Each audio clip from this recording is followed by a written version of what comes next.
Mary Quinn, thank you for being with us. I'd like to start by asking you to talk about your experience with church and with faith as a child. So I grew up in what I like to refer to as a very ecumenical household. I had a very devout Southern Baptist mom and an active Roman Catholic dad. And I learned very early on that I could manipulate this to my advantage, which meant I went to Saturday night church with dad because I got to go in jeans, but I never missed Wednesday night potluck at the Baptist church because their food was really good. Um, I was fortunate that both parents were active in church and made it super easy early on for my brothers and sister and I to be engaged. And we spent quite a bit of time with mom at the Baptist church, but also couldn't erase that sort of Catholic influence, especially as I got into my adult years and looked for a place that would feel like home. Now, as a child, did you have a real sense of faith, or was it more of a social experience? What was it like for you? So my mom is a great prayer warrior. And I think she instilled very early on the power of prayer. And it was something that it didn't matter if we were sitting down to have a meal or if there was an ambulance that was going by and the sirens were on. She was very quick to say, let's say a little prayer. And I think for me, that is where my faith really took root. And of course, I loved the social aspect of it, particularly in high school. I was really active in youth group, however, not at the Catholic Church or the Baptist Church. I was active at the Methodist Church youth group. And I loved my time, being really in those formative years. I loved the time that I had with that youth group. So for me, it was more than just the social, though. I think that particularly the prayer, the aspect of prayer has been pretty prolific throughout my life. Can you remember a specific experience where you believe prayer really made a difference for you? Oh, there's so many times when prayer has made a difference for me. I mean, big moments and small moments too. I think that I even still very much am an actively engaged in a prayer life and a routine, and really value the sort of peace that comes with a daily meditation practice. Was there anybody other than your mother who was a particular influence with you? So I'm named after both my grandmothers, and I'm very delighted about that, especially as I've gotten older. And both women were remarkably strong in their faith. Very different, obviously, one being involved in the Baptist church and one being a devout Catholic. But both of those women had just tremendous faith, and in particular in face of some pretty tough circumstances, along the way. And I admired them and the peace that they exuded in those moments. And so I would say that those women have also been a great influence on my life. And then my youth director, my youth group director in high school, Karen Floro, she was a remarkable force, and she had a profound impact on me as well. Was there any particular thing that you can remember that really influenced you from her? From Karen? Yes. I think just her ability to roll with the punches. I tend to be a bit type A, and so she was a great example for me about what it means to just take life as it comes. And she was quick to always empower us with, Bible verses and truths that we could hold on to. High school was, a time of discovery and sometimes kind of turbulent and sometimes not so nice. And so she was just a very constant source of strength. My parents were also going through a divorce at that time, and so she was a remarkable comfort to me during that That season. must have been very helpful for you. It was, yeah. I will be forever grateful to her for that. You mentioned the Bible. Can you remember any particular verse or anything that stands out to you that has sort of stayed with you? Sure, there are several verses. As a matter of fact, I was even claiming one of them this morning. And quietness and trust is your strength is one of my favorites. What time I'm afraid, I will trust in thee, and he will quiet you with his love. All right. So how has that faith continued, and what has your experiences been as you've been an adult and have gone through life as the rest of us have? So I've always had an active role. Church has always been an active part of my life, but I will say that I wandered a bit for a number of years, just trying to find a place that felt like home. And I had not been as regular in the discipline of Sunday services and things like Bible studies and getting together for dinners, fellowship hall type stuff.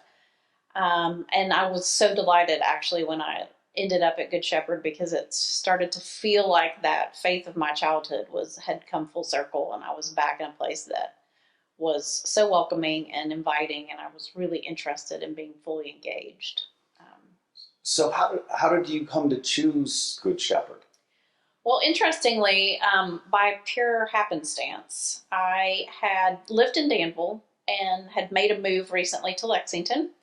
And I was undecided on where I wanted to live, so I was renting an apartment right on Main Street in a really cool old building called Wellington Arms, and was out for an afternoon walk and heard the church bells. And it was 5 o'clock service. And I thought, what the heck? I have absolutely nothing else to do today. I think I'll just go to this service and check it out.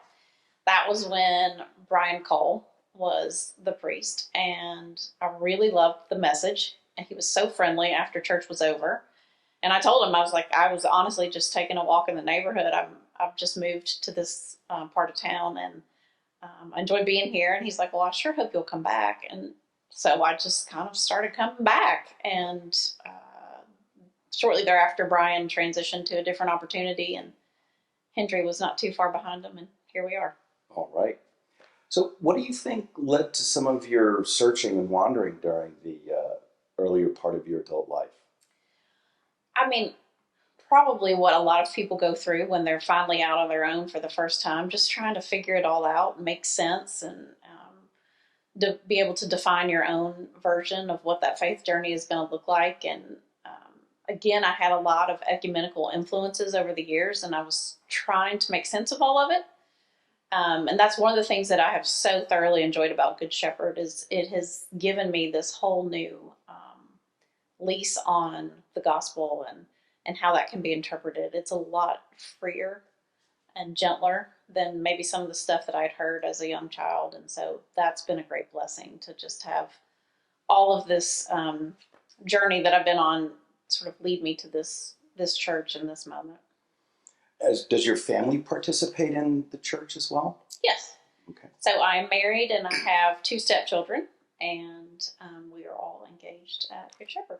Now, I understand you're now a vestry member. Yes. Can you talk about what the vestry is and what it means to be a vestry member? Well, it has been a wonderful experience for me, and I think that is in large part due to Hendry's leadership. Very appreciative of that. The way that I see it is the vestry is to always be mindful of the spiritual direction of the church.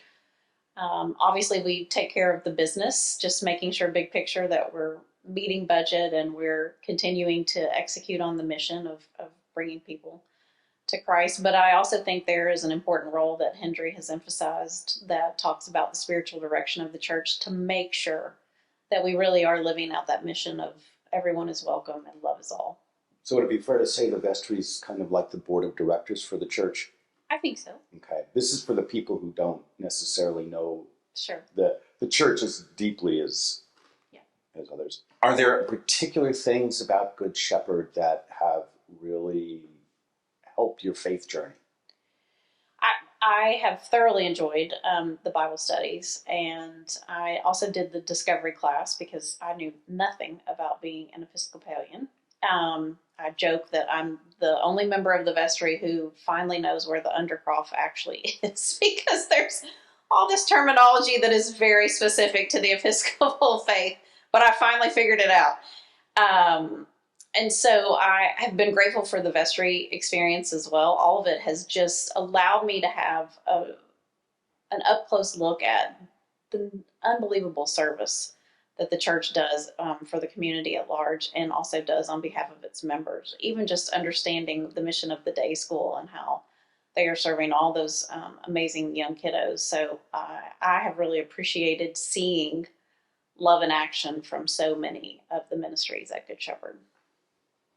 Now, John mentioned that you talked about the grace you found in the church. Yes. Can you speak to that a little bit? So as I mentioned, I had several influences in my youth, and there's a particular interpretation, if you will, um, that comes from those faith practices that I was exposed to, and there was always this real strong sense of good and bad, and evil and heaven, and the Episcopal Church, in particular, Good Shepherd family, has just opened all that up for me. And there's just so much more grace available to us than I think I ever really realized or experienced. And so I've been so thankful for those mercies and, you know, forgiveness for the things that I have done that are, not in accordance, and obviously the space to heal and to be forgiven and to have a second shot at it all. Would it be fair to say that acceptance is a big part of that? Oh, for sure. For sure.